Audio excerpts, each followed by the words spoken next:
In today's video, I'm going to talk about an aspect of the human design system, which is sometimes much maligned, which is really unfortunate because it does not have to be that way. We're going to talk about the open throat. I have an open throat, and I seem to attract a lot of people to me who have open throats, both people who come for readings and clients and so on, although only about 13% of the population have open throats. It's a very interesting thing how we kind of find each other. So if you have an open throat, this is a really great video for you to discover what the pitfalls are and what you can do about it. And if you have a defined throat or motorized throat, and I will tell you what those mean briefly in a minute, it's really good for you to understand this piece about the open throat because you're going to have people in your life for whom this is the case. And there are ways that you can really support them and you can understand them. So let's go ahead and dive in.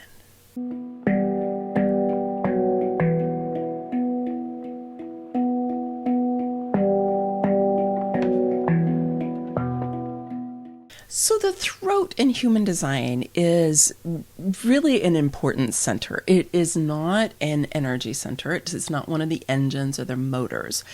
And sometimes it's characterized as a gearbox, meaning it's changing where the energy is coming or going in the system. But it has to do with manifestation and expression. Those are kind of its big meanings, is manifestation and expression. And articulation, if you think about it, right? It's just about how we articulate, we use our words. And so there are three different kinds of throats in human design. So for manifesting generators and manifestors, they have what we call a motorized throat. So what that means is that they have one of the four motors in the human design system connected to their throat. So they could have the sacral center connected to the throat, which would go the 3420 would do that, or through the 3536 they could have emotional solar plexus is connected to the throat, or through the 4521 they could have the will center connected to the throat. But they could also have energy coming from any of those centers, like going through the G center or through the spleen. So there's lots of different ways that energy can get from one of the motors to the throat. And in the Life Purpose series that I did on all of the different types, I talk about that a lot, because if you do have a motorized throat or a defined throat, then knowing how that energy gets defined or motorized will influence your experience of your life purpose as well. So if you want to check that out, go ahead and look for that playlist here. But the main thing is that people who have, this is about 40% of the population, so approximately 30%, 32% of people are manifesting generators. So they have a defined sacral, but then they have a motor to the throat, sometimes more than one motor to the throat. And then there are manifestors who are about 9% of the population, and they do not have a defined sacral, but they do have a motor to the throat. So these are people who are designed to initiate, especially the manifestors, because they don't have that sacral, but also manifesting generators do have more initiating energy. They have more manifestation or expression energy than people who don't have a motorized throat. So it's good for manifesting generators to kind of be looking at what are the impulses that are coming to them and sorting that out. Like I said, I'm not going to go into a deep dive about motorized throats today, but just know that that tends to be a lot of energy coming into manifestation and articulation and initiation. It does need to be handled well, though, because sometimes that energy can run over you. So don't always think that people with motorized throats have that good and what happened to the rest of us. Like, now that I understand about my open throat, I don't feel that way anymore. Okay, so you can get there too. Now, for a defined throat means that the throat is defined through a channel to one of the other centers that it connects to, but it's not connected to a motor. So that does mean that people who have a defined throat are going to have a relatively consistent way of expressing themselves, of being able to create in the world, and of the energy that they have for, activating things in life. And that characteristic is going to depend on the channel or channels that they have and the center that the throat is connected to. So, like, for example, if you have the 4323, it's in the knowing circuit, connects the ajna to the throat center. That's going to give you a particular type of articulation, a particular type of energy for manifesting, which is highly intuitive. But then you might have something else that's going on, and it has a different, a really different energy. So you could have the 7 and the 31, which is going from the G center to the throat, and it's a lot of leadership energy coming in the logic circuit. That's going to have you experience your articulation really differently again. So one of the things for you to look at is just to see what is defining your throat or what is motorizing your throat, because that can give you some clues about how this energy is operating for you. Now, with the open throat, you don't have a consistent or sustainable way of expressing yourself, but you have had your throat motorized and defined thousands and thousands of times throughout the course of your life. So depending on who you've been around, particularly the people that you grew up with, the people that you've spent a lot of time with, if you have your own family now, your kids, your partner, if you live in a community, the people that you're around a lot, if you have a partner that you work with, you're around that person a lot. Like, for example, my child has a gate on their throat, which then helps me to actually motorize my throat. So I have that imprint from having lived with that person who's given me that energy for a long time. So you get to kind of look at what's true for you. And it's fun to look at the charts of other people in your life to see, oh, do we motorize each other's throats, or do we define each other's throats? When I was early on in one of my human design career, I was talking to a friend, and I was just kind of looking at charts and exploring, and I went, oh, look, you have this gate and I have that gate, and when we come together, she has an open throat, by the way, when we come together, we define each other's throats. We don't motorize them, but we do define them. And she was like, oh, is that why we like to talk so much when we get together? I'm like, I think so. And then also, we work really well together. Like, there's a synergy between us. And I think that has something to do with it, the fact that we define each other's throats. And it's also, because she told me later too, she was like, I often notice, like, when I am with you, I find it really easy to think about certain things and to talk about things, and the ideas are flowing, and I feel like I'm more articulate. And then later on, when I try to remember what that was like, I can't always feel it. And sometimes I kind of lose some of the things that we were talking about. Interesting, right? So you might want to track that for yourself with some of the people you spend a lot of time around, and notice, do you feel really differently when you're with different people? Because with all openness in the chart, that's all the white parts of your chart, you're going to be picking up and amplifying the energy of other people, like I said, thousands of times through the course of your life. And so if you have an open throat, you're going to have done that. So some of the challenges, the pitfalls of the open throat, one is, if you have a hard time just expressing yourself, you're kind of like you want to get something out, but you can't quite do it. You feel like, right? Another is blurting, just all of a sudden having things blurt out of your mouth, and you're like, whoa, why did I say that? Why did I say that like that? Why did I say that in this situation, right? It's like, woof, I blurted. Or verbal diarrhea. It's not a really very nice name, but it's just that talking, and not knowing when to stop. Just like talking. Stream of consciousness sometimes just going on and on. The reason for these three challenges that the open throat has is that there's energy in the system, but it doesn't have access to that ability to express and articulate because it's open, right? And so that energy can build up in the system. And if you have an open throat, you can even start to feel like, God, I really need to talk, right? Either that, or you could feel so kind of withdrawn because you're like, I can't say anything, and then you start to feel kind of like more and more compressed. Neither one of those feels very good. I know when my mentor, Karen Curry Parker, took a look at my chart, she was like, oh my gosh, you're like lightning in a bottle. And I was like, yeah. She was like, look at all this power you have in your chart and no access to the throat, right? And she said, I bet when you get access to the throat, it's like... And at that time, because this was early on in my human design career, I was like, yeah, how did you know? Now I understand it way better than I used to, but at the time, it was very mysterious to me because it would just seem like in certain situations, I would be super articulate. In other situations, I couldn't even get a word out edgewise. In another one, I would say things that I later on would be like, why did I say that? Or why did I go on about that or whatever? And it was embarrassing. So if you have an open throat or you love an open throat and those things happen for you, bless yourself, forgive yourself, just know it's part of how you process energy. But now that you know, you can choose to do things differently.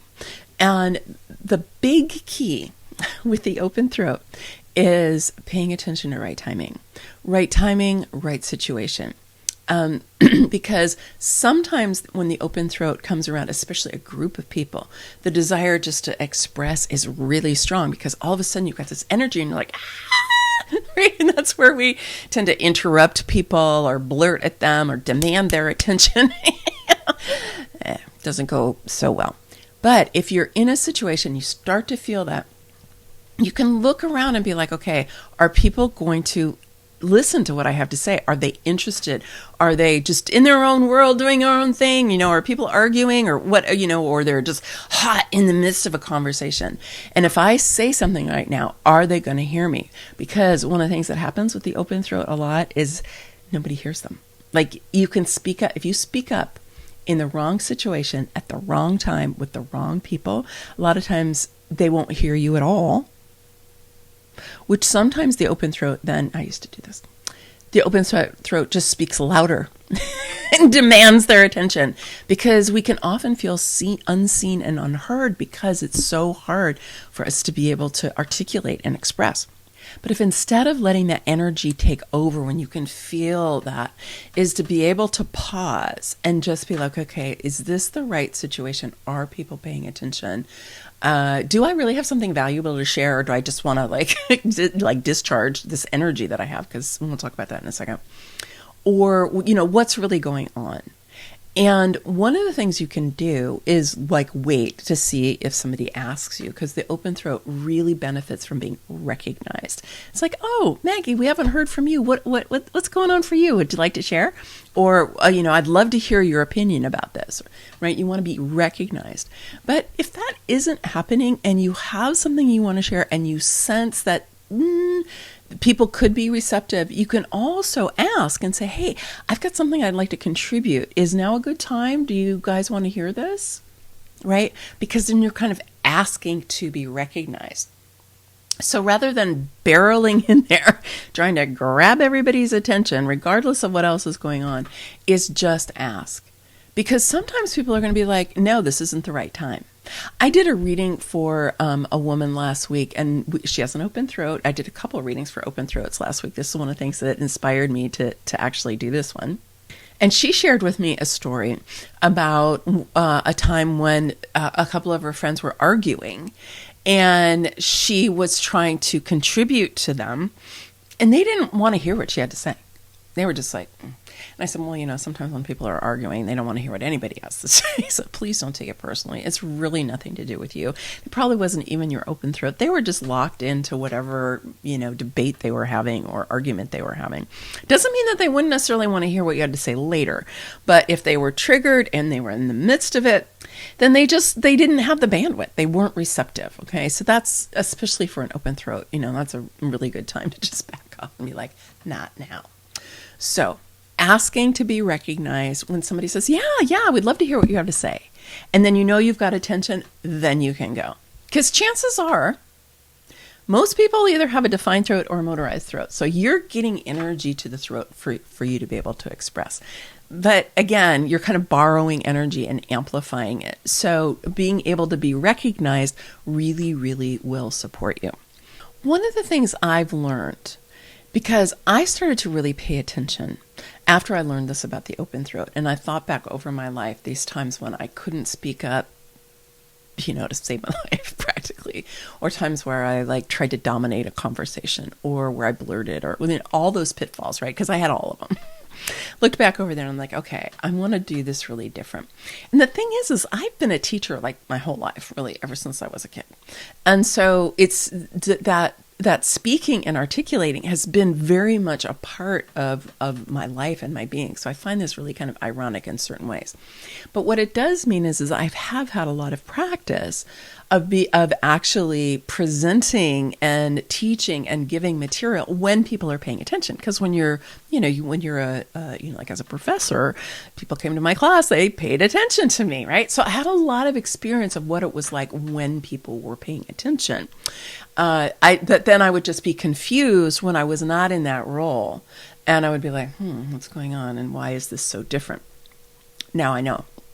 But what you can do, and you can do this with any openness in your chart, but let's just stay with the throat, is that when you are done, like for me, when I was done speaking on a stage or giving a webinar, because it does work through the internet, at least that's my experience, or when I was done having even a conversation or whatever, I would sit and memorize, what did that feel like in my body energetically?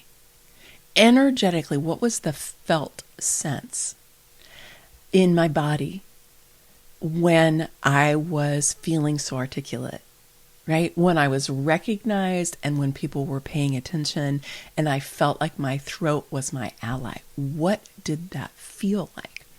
Now, you do have to have awareness so that you can build your energetic adeptness, which is pillar number 4 in my book on feminine sovereignty, if you want to find out more about that. But building that energetic adeptness so that you can actually feel it. And so awareness and then practice. But this is a skill, right? And I really got it much stronger when I trained to be a Kundalini yoga teacher. And this happened fairly parallel to me learning human design. And this is also why I teach Kundalini Yoga. There's videos on my YouTube channel. I teach it to my clients. I teach it in all my programs because I want people to develop that sense, that energetic adeptness. Because human design is an energy system. It's not a personality system. Sometimes people think it is, or they talk about it that way, but it's really not a personality system. It's about energy and about how we process energy and the quality of energy that we have. And so when you develop a practice like Kundalini Yoga, where we also we create higher states of consciousness through dynamic movement and breath work, sometimes mantra, and then we sit and we memorize that state of elevated energy, that state of elevated consciousness. And so I bring that practice of being able to memorize what an energy field feels like into my experience in my human design. It's really cool. So part of you already knows how to do this, so you can go ahead and give it a try. But if you just decided you really wanted to learn it and you started paying attention to it, that could be, a huge, huge benefit for you.